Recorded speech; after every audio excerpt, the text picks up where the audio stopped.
We're going to bring on a good friend, a guest that we've had on the show multiple times, because there's some great news to share because his book is out for pre-order. He's an author. He's the editor over at Bongino Report. He's Matt Palumbo, and he is here now. Matt, good to see you, man.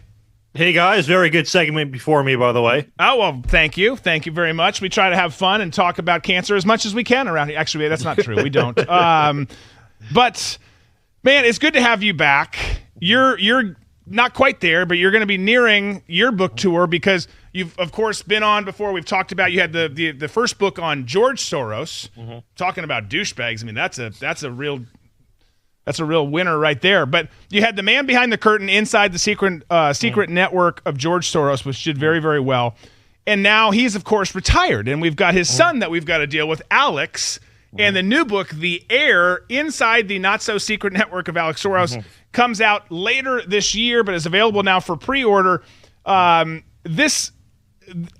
about we've talked to you some on the show about this, but talk about the journey of researching this cat, because I think it says on Amazon, if I'm not mistaken, the George Soros empire is now the Alex Soros empire, and the son is more radical than the father. Talk about what you've learned about this cat and what we can expect, because George Soros has wreaked some serious havoc. So if this young guy and his little significant other, Huma Abedin, are running things now, what does that look like? Well, the guy's got $25 billion to play with. His father had, over the course of his life, donated a total of $32 billion, although that include, not all that money was spent. So Alex is going to, even if the OSF's grant doesn't grow or anything, is going to have just as much money to spend as his father. And of course, those funds get invested in everything. But I guess the journey to writing about Alex started in 2021 when I was writing about George. And George was a lot more easy to find information on, in that, the job of the task for George Soros' book is really just to read 5,000 pages of writing on George Soros that has already been produced, and then condense it down and weave a narrative through it. But it was much more of a fact-finding mission on research that was already done. And this book is always, I would say, 80+% all original. Everything is done by hand. In that, I've authored a few studies with the Media Research Center on things like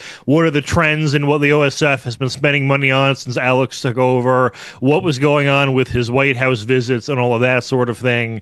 And a lot of it, too, is foreign language sources, which took a while to find articles and translate. So just a lot of stuff that's completely original and doesn't exist anywhere else. But the structure of the book is kind of this like father, like son format, where I start every chapter by giving you the summary on what George had done in a sphere of influence. So if I'm talking about Alex's role in the Biden administration, I'll talk about, well, what do we know that his father had? Or even in places like Albania or North Macedonia, which are countries people probably are not going to have thought about before the book. I talk about how his father planted his flag there, what Alex has done since taking over. So everything is that format. It's how did George skip the family set up there, then what has Alex done since then?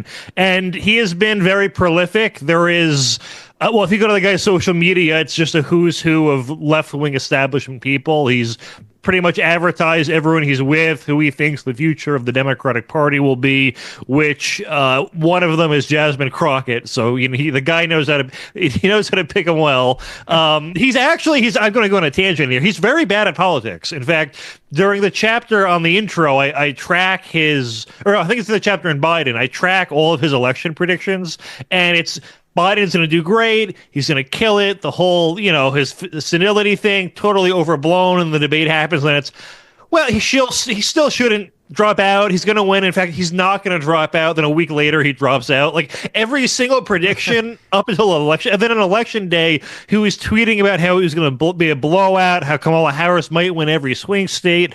Obviously, we know the opposite happened. And then in the months afterwards, he wrote an op-ed about how obvious it was that, of course, Trump was going to win.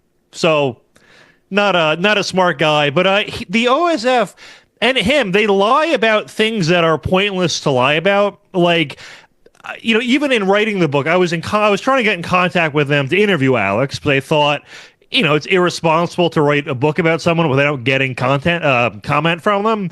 So I talked to his chief of staff, Laura Silber.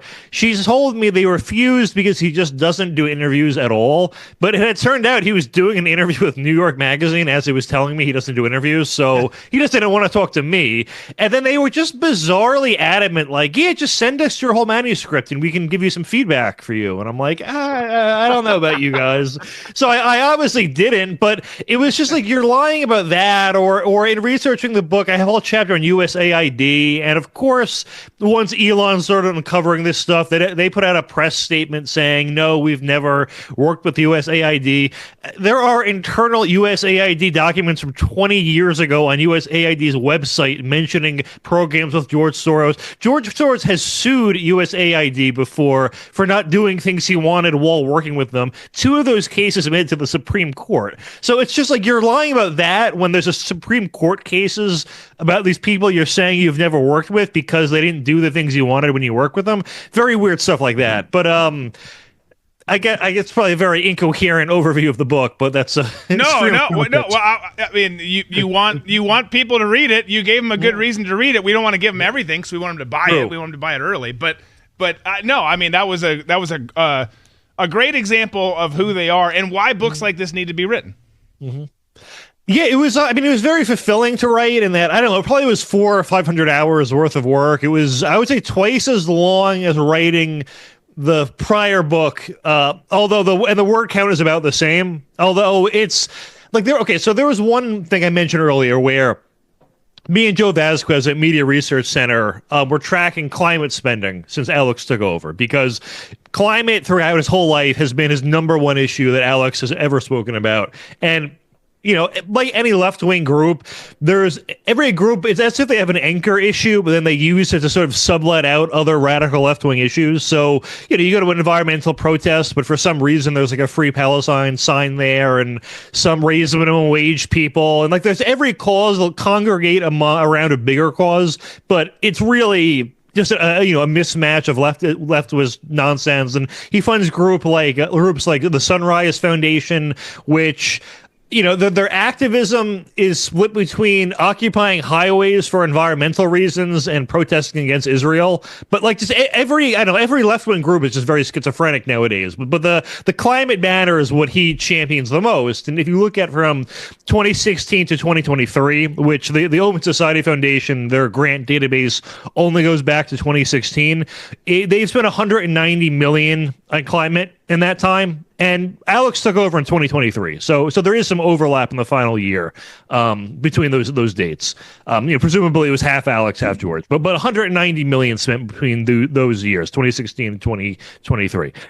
Just since then, there's been another $430 million in climate funding announced by Alex.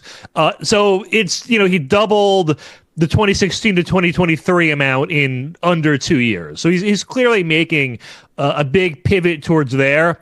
And it's almost as if he tried. Oh, I should to the research time part. That took us 3 months of going through grants, the two of us, to figure out. And when we were doing the research, we did it separately so that if we did anything wrong in the math, it would be easier to catch.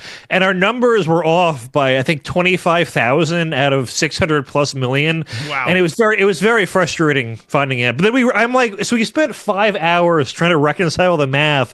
And then I was like, do you think if we just uploaded the Excel files to Grok and said, find the source of the difference, it could pull it off? And it took like 5 seconds. And it was like, oh yeah, you had this group here, but not there. Very frustrating. So maybe I shouldn't have spent as much time on the book as I did. I didn't need to, but it was very research intensive. And I just really felt like we were uncovering stuff that had not been uncovered anywhere else.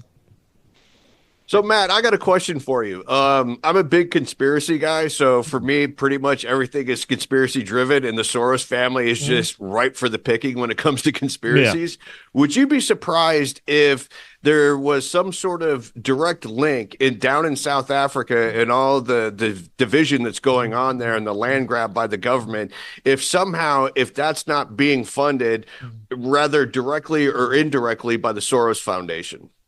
It's at the minimum indirectly because Soros's first political activity was in South Africa. He was funding a bunch of scholarships for black students during apartheid, and he was very much on board with Nelson Mandela. And the I don't know, the version of Nelson Mandela we get shown in the West is a much more mellowed out version of him. I mean, he was a radical Marxist, and the standard of, if you exclude the abolishment of segregation and every other metric of standard of living, it actually went down under Nelson Mandela. So he was not, he was hardly a great leader in terms of bringing South Africa forward, but his ruling party, the African National Congress, has been in power ever since they've become, ever since the fall of apartheid. And Soros is a very big backer of theirs. Alex Soros had met with their president within only the past few years, either this president or in the past few years. And it is, the third largest party, I think they still are, is the Economic Freedom Fighters. They're the ones who are very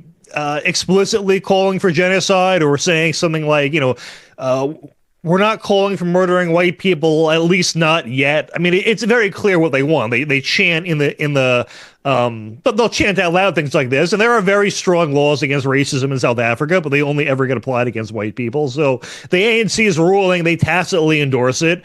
And their response to the 50 to 60 or so farmers that left was not, it's paradoxical, because a lot of the racists there want those Afrikaners to leave the country, but they're also criticizing them for leaving the country. Well, if you hate them and don't want them, but you don't want them to leave the country, that only means you want them to be murdered. And it's, there's also a town called Orania that is a town of 2,000 Afrikaners. It is, de facto an Afrikaner-only territory. But again, it's 2,000 people. If you measure it against the percentage of South Africa that is de facto black only, that is 10,000 times larger than the one town that is white only. And the ANC supports basically abolishing the town, forcing education, and it's if you really think these people are horrible and racist, why would you want to go set up shop with them? And I don't know.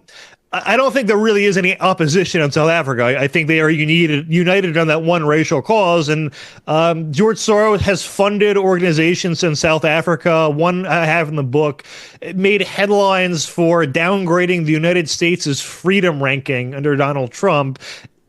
Has had nothing to say about this genocide, has not downgraded South Africa's rating. So no, it's I don't know. They're very narrative driven when it comes to those sorts of issues, and it is deliberately set up so that there is no empathy for a white person ever, and they fund groups that are furthering that.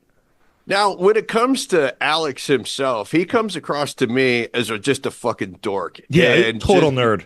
Yeah. I'm of the opinion that the way that the global elites live their lives is kind of like Eyes Wide Shut, where you have a wife or whatever, she's just slinging it to whoever at the party. When you have a kid, that's, whether it's your seed or somebody else's, you just raise them as if they're yours. Is it too outlandish to think that with Alex, they just kind of like gave Uma Abedin to him and said, hey, you need a chick on your arm that is kind of identifiable, and she'll go along with it because she's in this whole crowd of people? Or did he really actually sweep her off her feet, and they had this giant, huge romance? Or what's the story behind that? I mean, just based off how he speaks publicly, assuming he speaks that way to everyone else, no, there's a 0% chance he got this woman off her feet. I think the billions of dollars probably did a lot of more speaking than he could have possibly. But it's so funny you bring that up, because he is the worst possible figure for a corporation, a charity, anything really. The guy cannot speak. He is for some reason afraid of me, who is, I think, not intimidating at all. He can't carry, I joked to someone, I'm like, I say uhs and ums, but it's between sentences. It's not between letters. The guy can't speak. He's really very unimpressive, but it's scary how much freaking money he has, because everyone still just looks at that family as the driver, one of the drivers, with, all this political stuff, all this cultural stuff that we're dealing with, not just here, but across the globe. You guys talking about, South Africa, But that's what I mean. You don't need, in this day and age, you don't need talent, skill. You don't need to be articulate to be powerful, and that's just frustrating. Like, I want to be a supervillain, but I don't have the money. I have to blame our fathers, unfortunately. Yeah, yeah. What the hell, Dad? No, I mean, but it's so dumb. Like he's a hot mess. But here's the problem. He's a hot mess that we're gonna have to deal with for a long time. You're gonna have political figures, I imagine, that are gonna be in bed with this cat. Some maybe physically, but certainly in terms of just politically, financially, all of that for a long time to come. Whether it's on climate or whether it's on any of the other stuff, because that's what OSF and that family has always done. Like, I mean, freaking George is what, early 90s, mid 90s? Yeah, and he's still doing some stuff. For instance, there was a scandal Biden's last year in office where the FCC approved Soros's takeover of the network Odyssey. Yeah. And that was the current FCC guy says that's never been done that quickly before. And obviously Alex is visiting the White House every couple of months, so you can just kind of assume, some of the reason was for that. But yeah, he approved that right before the election, and it gave him the ability to throttle down conservative networks, which fortunately did not work. But then also he's bought Crooked Media, which I think has Pod Save America, and I haven't heard of any of the other podcasts they own, but that's the big one. And this was done not through the Open Society Foundations. This was done through his hedge fund, which he still operates. So he still has influence there. Then one thing I uncovered as well in the investment influence scheme is after George Soros helped Petro Poroshenko become the president of Ukraine after the Maidan Revolution, he was given one of the highest awards in the country. And he was also put on the country's National Investment Board.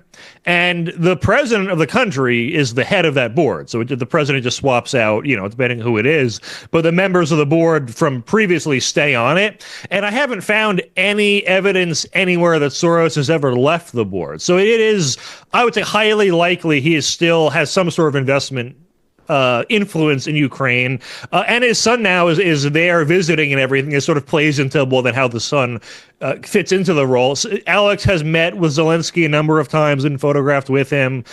He coordinated a munitions deal with Albania, which has no capacity to actually fulfill the deal, so they're subletting the deal, and he's very close with Albania's prime minister, so it just seems like some weird dealings going on there. He donated $1 million to a charity or an NGO that Zelensky's wife owns, so he's himself ingratiating himself in that family, and his father might still have influence there. Interesting. I have no idea where I'm going with that thought, but just more useful info. Well, he's still around. He's still doing stuff. Yeah. Alex going to be doing stuff, whether he's a smart kid or not. Clearly he's not, but he's going to have the money to do stuff. And it's those are the things that we have some on our side, but like we don't really have anyone. Well, we do. We have Elon now. I'm saying that, but like pre-Elon, we didn't have anyone even remotely close to Soros. And I mean, they have lots of people that are, I don't know how many steps down, but steps downs from him that are pouring in money. And that's just unfortunately how freaking DC works. So my concern is even though this guy's a retard, like he's still gonna cause us some significant problems for a long time. Yeah, he is. I mean, he has presented himself as a retard, but I think it's just for plausible deniability, where he'll, like I mentioned, that group Sunrise, how they're a climate group that he funds and has continued to fund after taking over, complained that they're into the Palestinian activism. And I'm like, but you can go on their website. That's half the website. Like, you're funding things where it says that on the website. And there are other groups as well. I have a whole chapter where I just went through all the grants in the U.S. that were for $500,000 or more that he's funded since taking over.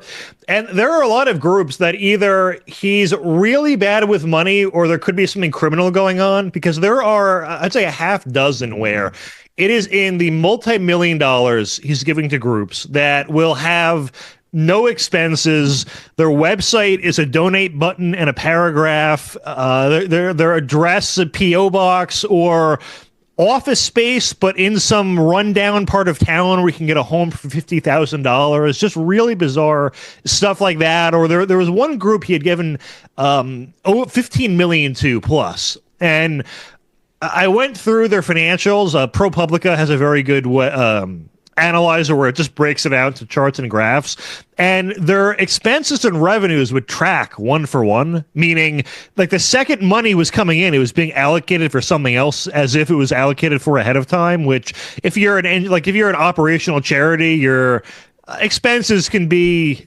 more or less more stable while your revenue is variable. So you might have a huge surplus one year, you have a drought in fundraising next year, so you spend out of savings, and it bounces back and forth. But there were some groups that he funded where it was as if they were just a pass through to clean money to go somewhere else. Or various groups where I couldn't find, like, he would give millions, and I couldn't find any evidence of them ever having any operational activities, where I would go through news sources, could not find any evidence of protests.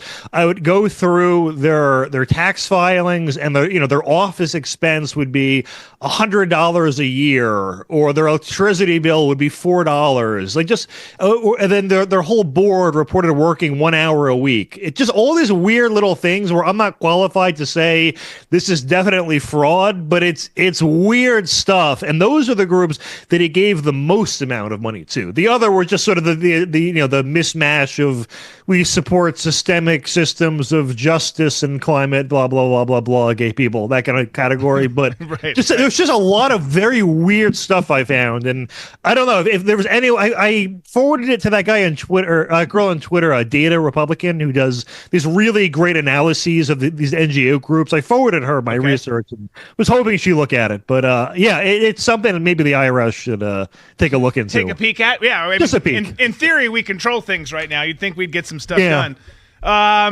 Well, Alex Soros is the type of nepo baby that really pisses me off, because instead of like just enjoying the money, getting a couple of yachts, being in the Mediterranean, doing some blow, drinking some champagne with some Russian hookers, he's trying to collapse different countries and trying to seek influence where it's not necessarily needed and create divisions. And my question is what is it about the Soros family that gives them this sort of God complex where they feel like they have the ability and the need to intervene with countries to establish how they think those countries should be ruled? Well, it definitely started with George. His grandfather was also a public figure, but did not have any sort of God complex like that. It makes me think that I guess Alex must have inherited it the most if he was the one who was picked to succeed his father, given he had many other siblings that were probably much better public speakers and all of that. But it's the only thing that explains their behavior, and that, when you have $20+ billion, the difference between having 20 billion and 30 billion is, the difference between having $1 million and $1,001 if you're a millionaire. Like, there's no other reason. And I will say, if I was an Nepo baby, I would be the kind you described. Maybe toned down a little bit. Here's what I love about this. I love that Alex doesn't like you, because it makes me like you. It's so cool. His chief of staff, when we were having the back and forth, I eventually was like, all right, listen, like, you lied to me about not doing interviews, so thanks but no thanks. And then I sent them the link so when it was ever pre-order, and I'm like, hey, let me know if you guys like the cover. If you want to buy in bulk, I can get you a good deal. That's amazing. I love it. And then I offered to sign them for free too. I said to come by the office. Because you're a good guy. You're the only email they didn't respond to. That's awesome. I love that comment. Just kind of stick it in the eye a little bit. But seriously, twist. They don't like Matt. Which is another reason you should love Matt. You already do, because he comes around here and we like him, so you should like him, and you should like him not because we like him, just because he's a good person. But powerful people don't like books like this because it exposes who they are. So I need all of you to do me a favor and go and actually pre-order this book. It comes out when, Matt? December? So December 8th. The good thing about pre-ordering is it will get sent out that date. So if God forbid it's sold out the first week and you forgot to buy it, it could take, a week or two extra. I mean, I imagine there's probably bigger problems in the average person's life than if they miss my book release by a week. But but here's the thing. You want to be guaranteed you get it. You want to be guaranteed, but here's the important part, folks. You're like, man, that's so far away. Well, get yourself a Christmas gift, get your family, your friends Christmas gifts, get a bunch of them. Good ideas. Get 5. But get 5. But this helps so much when pre-orders happen. It moves the book up the charts. It signals to the publishers and the different data people out there that this is something to do. And the left doesn't want this book to come out. So let's just force this son bitch to the top. Yep. And make Matt super successful, which he already is. And let's make sure that people read about Alex Soros. So we're going to drop the link in again. We just did. Cool. It's in the chat. It's in the show notes as well if you somehow missed the chat. We're going to send out an email about it this week too. Awesome. From the media company, kind of separate from the show here. But we're going to do all this thing. So go check it out. Go pre-order the book. As we said, pre-order multiple copies. Get it. Support what Matt's doing and expose this freaking terrorist family for who they are, because that's what it is. Matt, thanks for writing the book. Thanks for spending some time with us today. Yeah, my pleasure. Always fun to come on. I'll have to come on again once it's out. Absolutely. Well, we'll have you on before then, but absolutely. We'll for sure do that. You have yourself a great day. Thanks so much for spending time with us. You too, boss. All right, guys, check it out. Again, the link is in the chat. The dude's just, he's a smart dude. He's a good friend. Obviously does great work over at Bongino Report and everything else over there too. But all of his books have been great successes. I think you're going to love it. This is an important one. Go check it out. Again, you can pre-order in the link. It's The Heir, Inside the Not So Secret Network of Alex Soros by Matt Palumbo. Check him out on social as well. You can find him anywhere. Just type in his name and you'll get it.